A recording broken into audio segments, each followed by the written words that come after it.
And welcome to the Myranda Financing podcast. I'm Christine Mills. Thank you for joining me.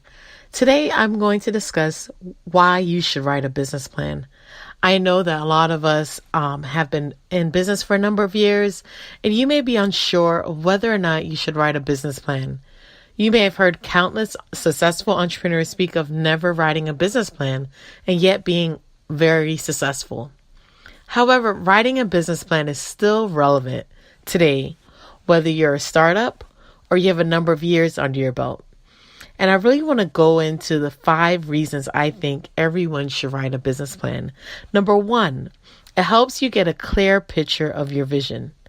In this information social media age, it's very easy to get sidetracked by others' mission if you're not clear of your own.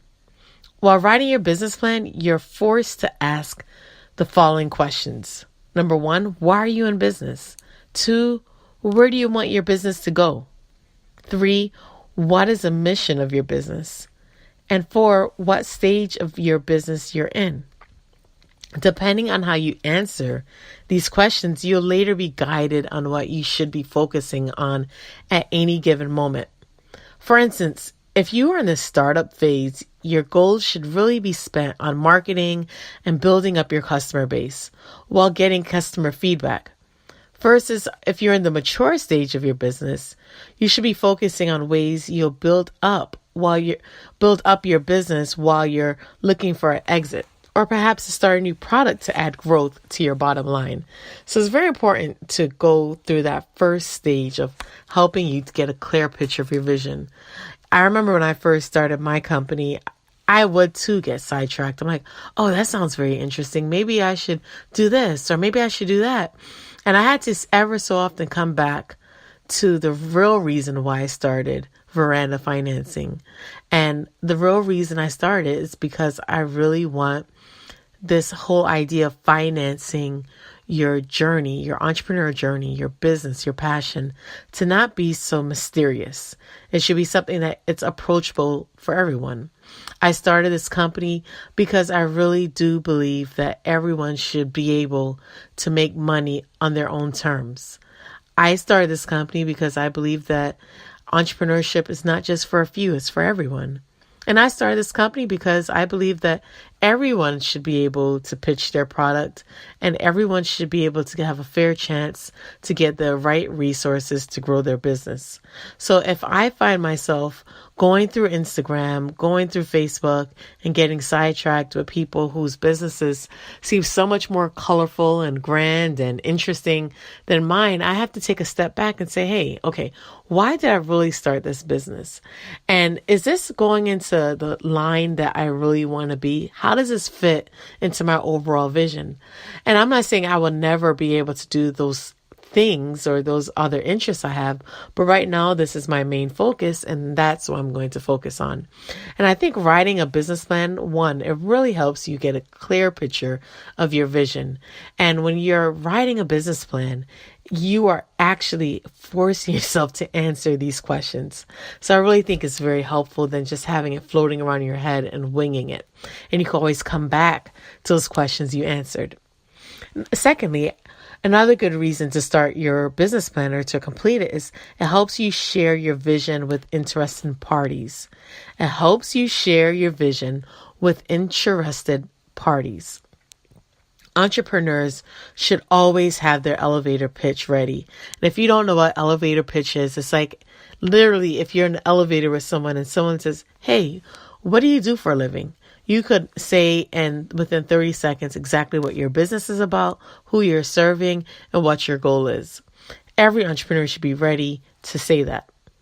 However, what happens when you go beyond that? What happens when you're at a cocktail party or a networking event and someone's like, that sounds interesting. I'm looking for money to invest. Do you want to go back and say, oh man, I have to write a business plan to present to this guy or this woman? Or wouldn't it be so much easier if you already have your business plan saved and the next day you could just forward that email to that interested party? So we all want those elevator pitches to land on the right ears. And we want to be ready should in case it goes to the next stage. And I think having your business plan already done, and there's an interested investor, there is an SBA loan that you found out about, there's a grant that you could apply for, there's a pitch competition that's coming in your town or your city. You already have that part done, and it helps you get ahead of the curve. Number 3, it puts the numbers behind your vision. It puts the numbers behind your vision. While you are writing your business plan, you are forced to think about how you will monetize your business as you look at hard numbers. During this process, you think about how the money you need to make for the business to run. You also have to think about expenses that you need to pay to make your company grow. It's hard to figure out all of this without actually taking time to do these projections that are supported by strategy. So what I mean is that it's easy for you to say, I'm going to start a business and I'm going to make $10,000 within the first year. Great. But how are you going to make that $10,000? And what time frame? A year? Okay. All right. So if you make $10,000 in 1 year, what expenses would you have to make that $10,000? How much money would you have to spend in advertising? How much would you have to spend in support staff? How much would you have to pay in payroll? How much would you have to pay in rent? How much would you have to pay in so many other expenses? And these expenses and these questions actually don't come about until you start actually writing it down and you take the time to reflect.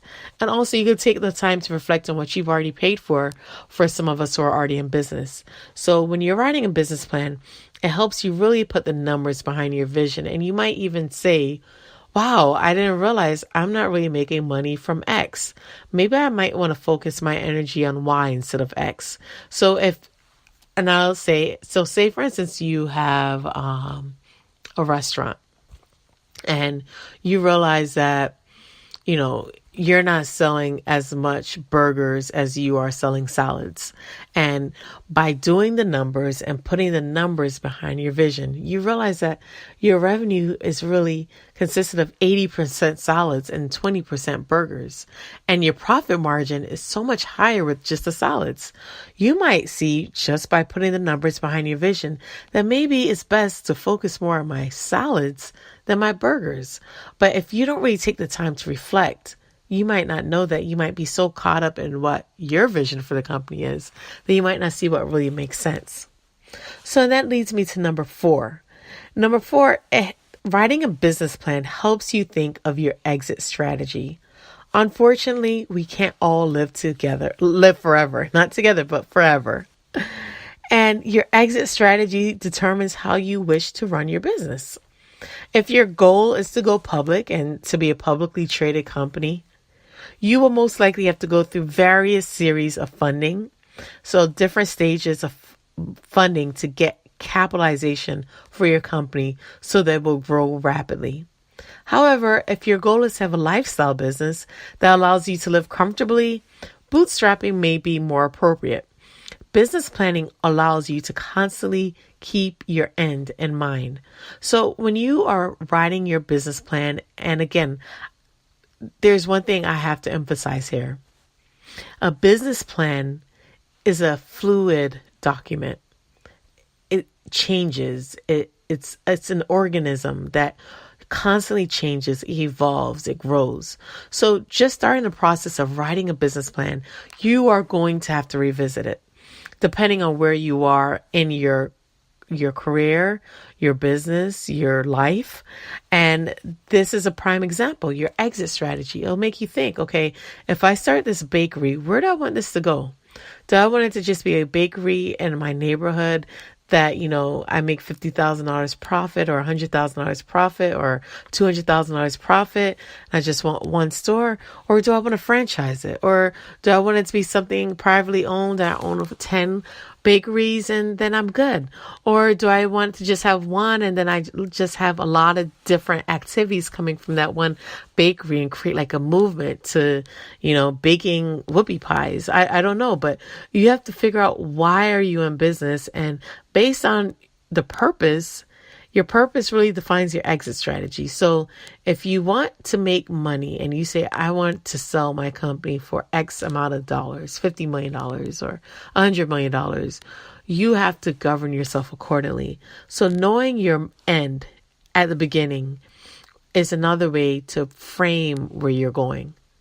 Knowing your end from the beginning is another way of framing where you are going and what the decisions you need to make. So writing your business plan helps you think of your exit strategy. And if you don't have one, you need to have one. Number 5, writing a business plan forces you to reflect on your strategy. Business planning also helps you remember that you can't do this journey alone.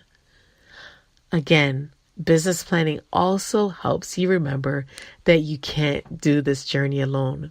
No man is an island. So it's very important to remember that whatever you do, you need to have a strategy and the right people in place. Even if it changes, you will still need at least to have an initial strategy with a team of people to implement it. Focus on the type of strategy that will help you grow your business at the level of your projections. Also think about the type of people you need to accomplish the task. They may initially be contract workers, but still write it down. I've heard of entrepreneurs using an organization chart and writing in the people they need in the future. I love it. So you write an organization chart, you have the titles, you have everything there, and you just keep a lookout for those people. Because if you make the plan, you can always be on the lookout for those individuals when they cross your path, because you've already written down who you need. There's a verse of scripture that I love so much, and I think about it whenever I think about planning. And it says, write the vision and make it plain. And I really do believe there is something to writing. So as I end this podcast episode, I really want to encourage you, if you've not taken a chance to write your business plan, do so today. Again, these are the 5 reasons. Number 1, it helps you get a clear picture of your vision. 2, writing a business plan helps you share your vision with interested parties. 3, writing a business plan puts the numbers behind your vision. 4, writing the business plan helps you think of your exit strategy. And 5, writing your business plan forces you to reflect on your strategy. And I encourage you to really spend the time to work on your business plan. I have a treat for you all. In the spirit of business planning, I created a business plan template that you can use. I think it'll be very helpful.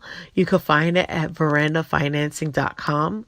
And I noticed that just by working with various clients, that the area that most people have a hard time with is the Excel part, the projections, the numbers. So I created an Excel spreadsheet that all you have to do is put the information in, and it will provide you with the calculations. The calculations are already embedded. And I also have the Word one to get you started, to make you at ease and comfortable while you're creating your business plan. So check out www.MyrandaFinancing.com under shop, and you can find the templates that I have there. And we also provide customized customized business plans if you're interested in having me create a business plan for you.